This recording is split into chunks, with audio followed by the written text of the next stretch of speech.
Okay, hello, welcome. My name is Mary Hunter. I'm chair of the Classic County Democrats. Thanks for coming today. Having me. Um, so we are excited to get to know you a little bit better and find out what your vision for your city is. So I'm could you please? I'm sorry. Oh, sorry.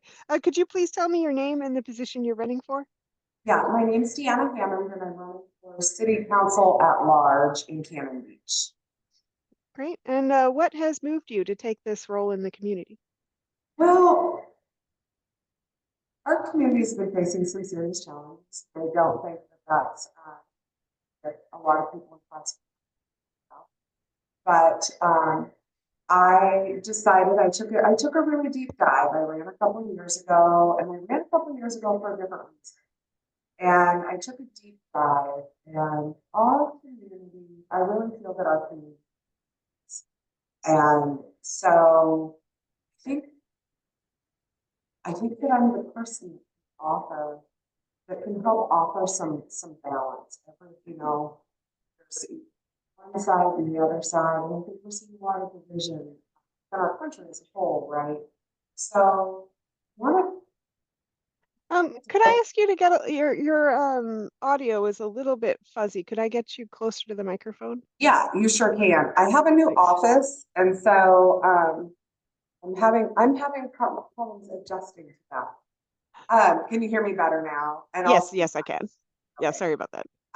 So I'm not sure exactly where we left off there. Um, Um, yeah, you were telling me about when you took the role of city council. well, why I decided to run. Or yeah, yeah. Yeah. So, anyhow, there's a lot of division within our country as a whole. We all know that. And I think it's just funneling down town by town by town. And I want to help bridge that gap. I want all of us to be able to walk down the street and realize that we have something in common with our neighbor, even if we might have something that we really don't agree with. It's okay to wave and say hi and genuinely mean that. Of course, there are other reasons that I decided to run for council. My husband and I own Cannon Beach Bakery, and we need to keep our community working. And we're suffering from a lot of housing problems. I think that's again something that's going on around our country. Transportation is a big issue for this small town.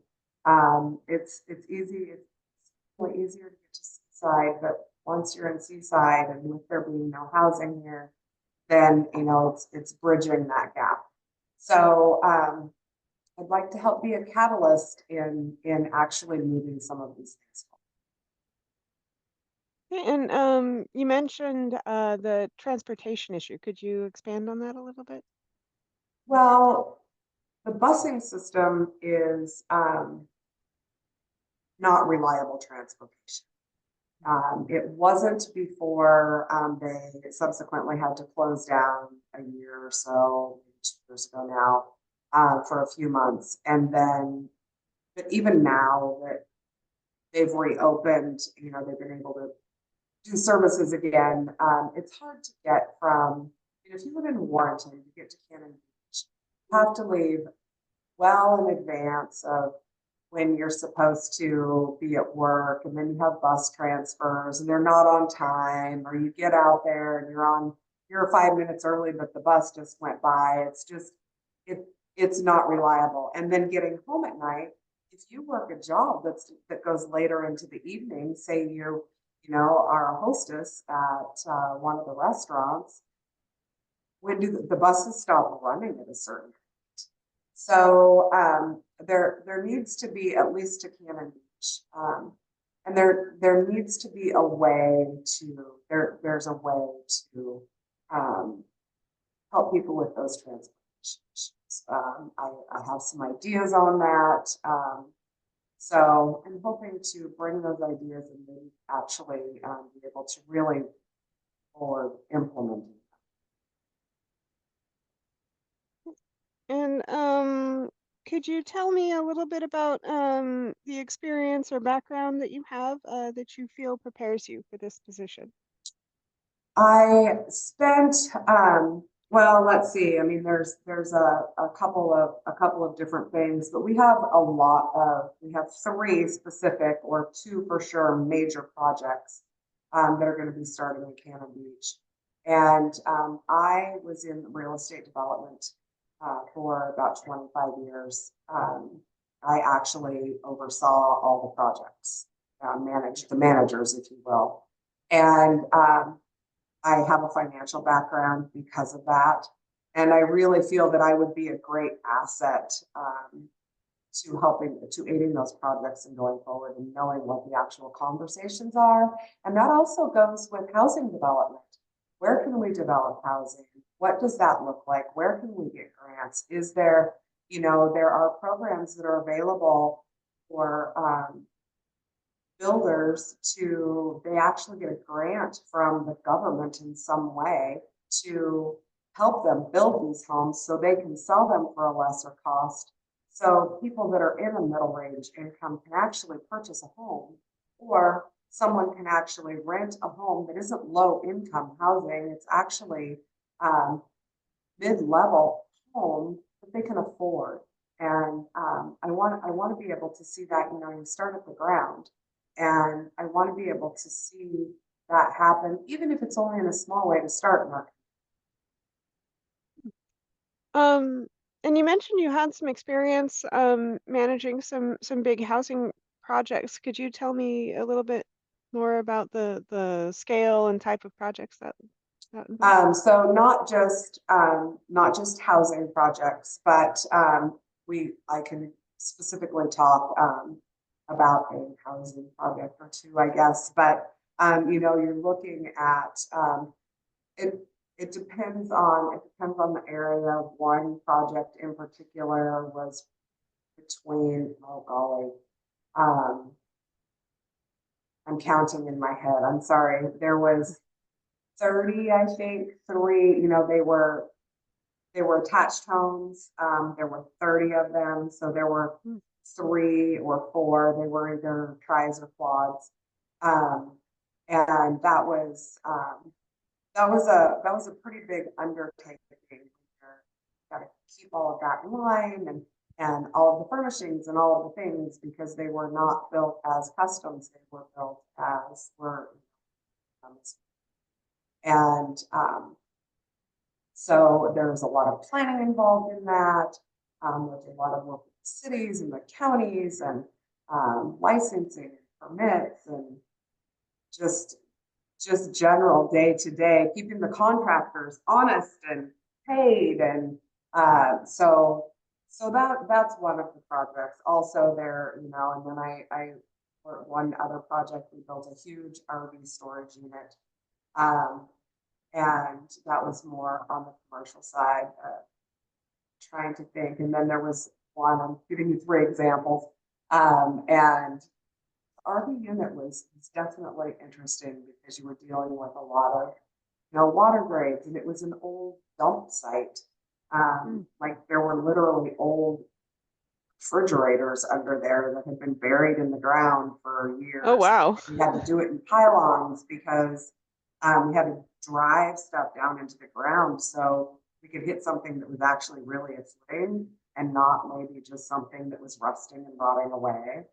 So that was actually pretty fun and interesting. There was never a dull moment doing that job. And then big custom construction type homes in subdivisions where these homes were on acre lots in one huge community. And so it was, yeah, never a dull moment, always something, always a fire to put out, and usually a smile on your face when you got done at the end of the day. Those are the kinds of things that I enjoy doing. I enjoy a challenge. Okay, well, that sounds really interesting. I mean, we all have those war stories, don't we? Uh, Yes, we do. Interesting Whether projects, you're yeah. busting a table or whether you're building a house, it's true. Yeah.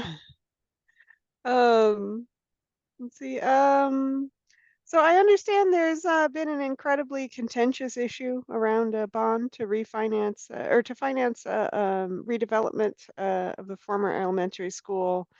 And an advisory measure will be on the ballot 4-234 advisory vote on financing improvements to former elementary school building. I was wondering if you could tell me a little bit about how you see the background on this issue. Well, the school started as a community center. It's purchased for about $4 million, or that there was a bond taken out for around $4 million. I actually, purchase price was given us last 7 months. Right. And it was it was supposed to be a community center. There are a lot of ties to that elementary school with a lot of people that still live in. And there was just a restoration, and then it turned into the project just kept getting bigger and bigger and bigger. They there's more to, I mean, there's a lot to it, right? I mean, it's Hmm. not it. I've been trying to really get the best Reader's Digest on it that I can, and there's just all these little rabbit holes along the way. But I think the long and short of that is I absolutely agree with the school project going forward as a community center. The city has made very clear that it needs to be a tourist facility. They have waived their right to the requirements. They've waived their own requirements for parking. So there's only like 4 or 7 parking spaces for an event space that will house can house up to 299 people. It could house more than that, but it's in a tsunami zone, and there's a lot of background there on state legislature and how that works and insurance purposes. Additional retrofitting, I think, is what they would need to do that would be extremely costly. But so the they raised the TLT by 1.5%. Well, they just never said no to. I know that there are Indigenous people that are involved in the lobby area to rejoice their presence in that community. That's where their people spent thousands of years. And the cost has just gotten out over $12 million again for. So do I agree with the project? I absolutely agree with the project. Do I agree with the project with the $12 million price tag? I don't. That's a lot of money to put on the burden of on the backs of our youth. I mean, that's a 30-year payment. And it's hefty, and we still don't know what the insurance premiums are going to be on that space, what it's going to cost to run the space, and is it going to make any money? Maybe, I mean, but it's not going to pay for itself. I don't see that happening in any way. And one of the reasons I think that people are failing to see is, and this is the hard one to explain. If you understand, you understand, and if you don't, there's a learning curve there, but it's not. But with the transient lodging tax, the city gets a percentage of that, and then 70% of that has to be spent in one way or another, and that's defined. And then the other 30% goes into the general fund for the city, and the city can spend that at their will, that's what they get paid. Well, they took out the prepared food tax. Initially was for emergency services, and then the city piggybacked on there with them and raised it, so it was 5%. I was fine if it was for emergency services. So this goes back, but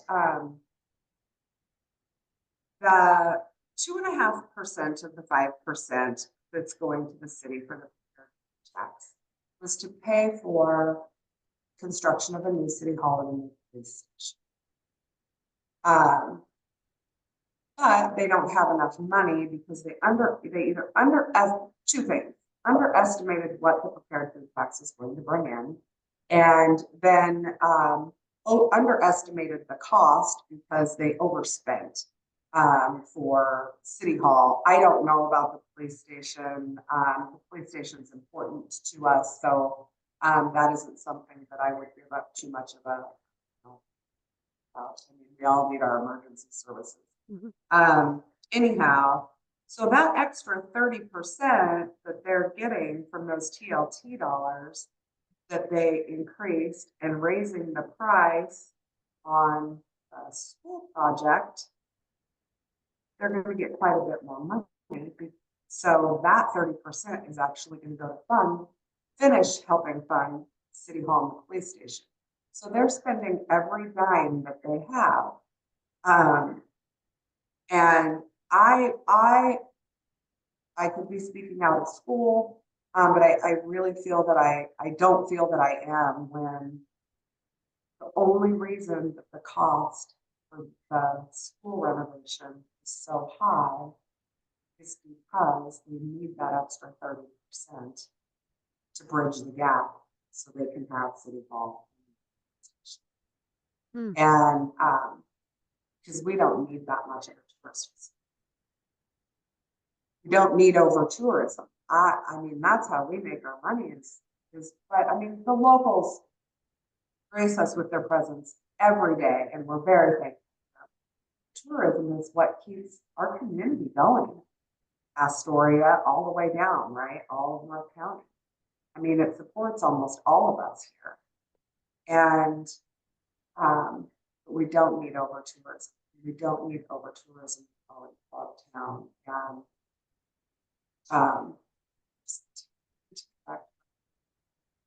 And helping along a roundabout manner, I answered your question or maybe raised a few more. Okay. So then my next question is about the traffic situation in Cannon Beach. So I'm wondering if, because you had spoken a little bit about transportation, I wonder if you had any thoughts about transportation, parking. Traffic, parking, it's clearly an issue in town. It's an issue if you have a parking space and you don't leave. Walk. You have to walk all the way to the south end. Walk. Especially during tourist season. So, you know, I have some thoughts on, but traffic is horrible. I live in Midtown. Our shop is on the north end. And right, we're talking 4 miles total, maybe 3.5. And I'm a mile from our shop. The other day, it took me 25 minutes to get home. Traffic was backed up, and I don't even go down Hemlock. I will go and get on the highway. And traffic was backed up onto 101, probably about 15 cars deep. So, I mean, there's clearly a problem.